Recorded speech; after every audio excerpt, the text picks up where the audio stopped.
It's almost counterintuitive, isn't it?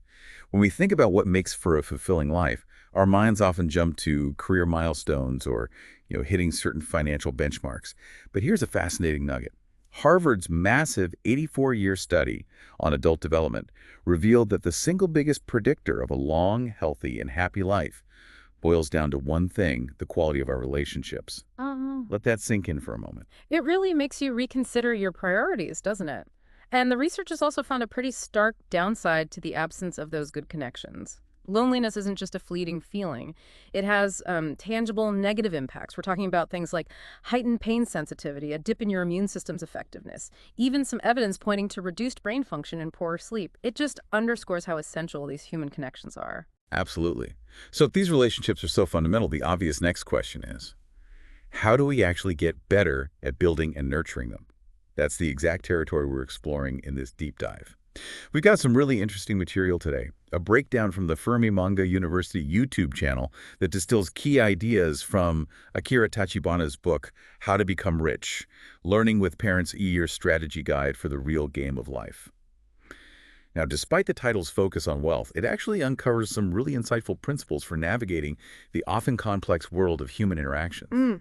What's fascinating is that the book seems to recognize that strong relationships themselves are a form of social capital, a currency that's vital for overall well-being and success, not just financial gain.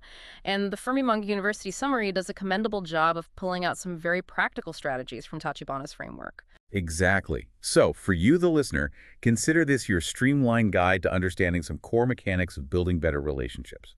We're going to extract the most valuable insights from this source, giving you actionable takeaways without bogging you down in dense theory. Our aim, as always, is to make this information clear, engaging, and maybe even offer a few of those aha moments. Okay, let's unpack this. The book kicks things off by introducing the idea of 3 spaces of relationships. What's the thinking behind this categorization?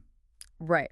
According to Tachibana, as presented by Fermi Manga University, we can broadly categorize our relationships into 3 distinct zones: the monetary space, the friendship space, and the affection space.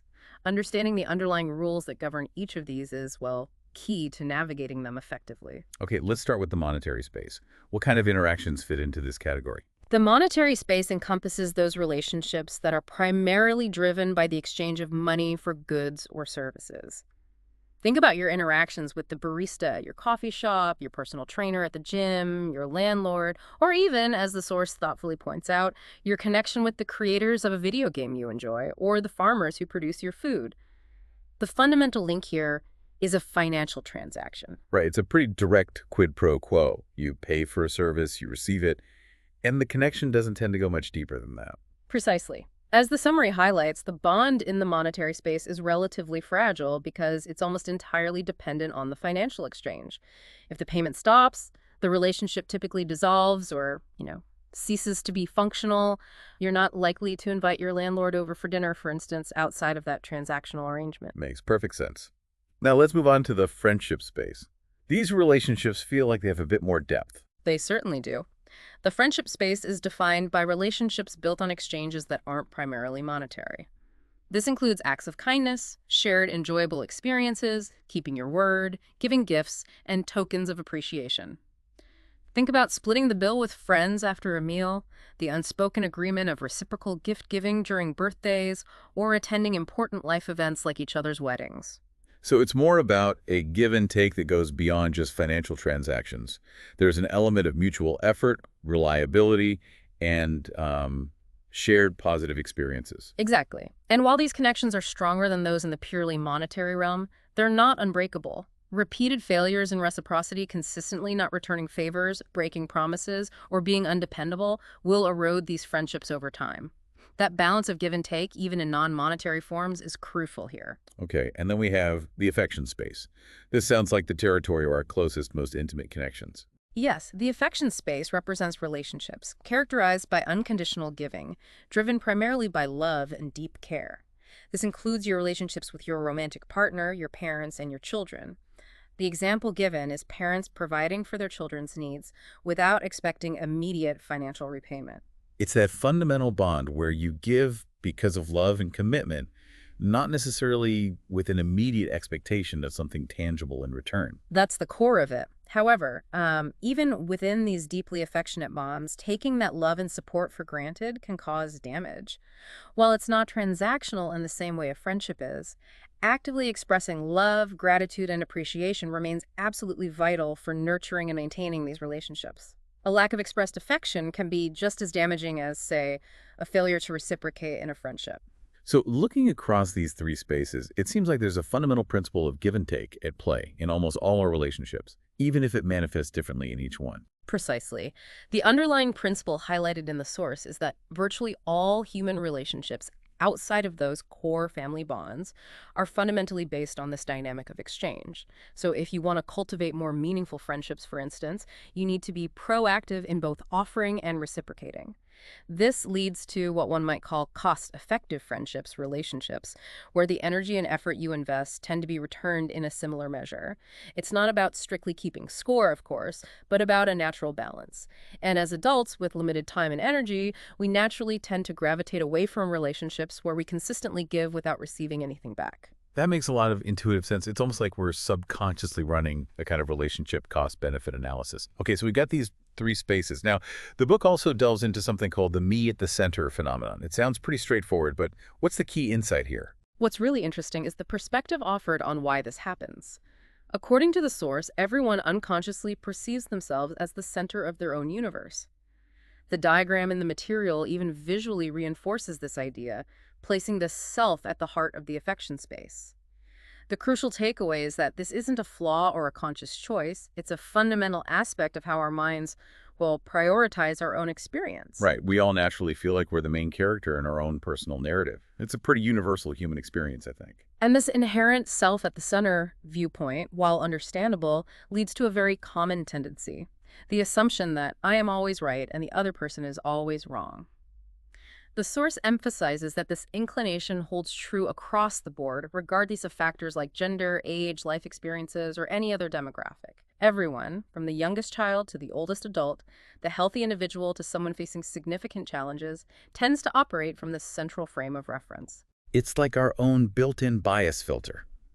So even when someone offers constructive criticism, our initial reaction is rarely to immediately admit fault, deeply examine the feedback, or offer a genuine apology, right? That's precisely the challenge. However, the summary points out that individuals who are highly effective communicators set themselves apart by consciously using their imagination to try and understand the perspectives, needs, and experiences of others, despite this inherent self-centeredness. Ah, okay. So the crucial first step isn't necessarily to try and eliminate this me at the center feeling, because the source suggests that's unlikely, but to become aware of it in ourselves and then actively make an effort to see things from other people's vantage point. Exactly. The key insight here is accepting that at a fundamental level, we can never fully grasp another person's internal world.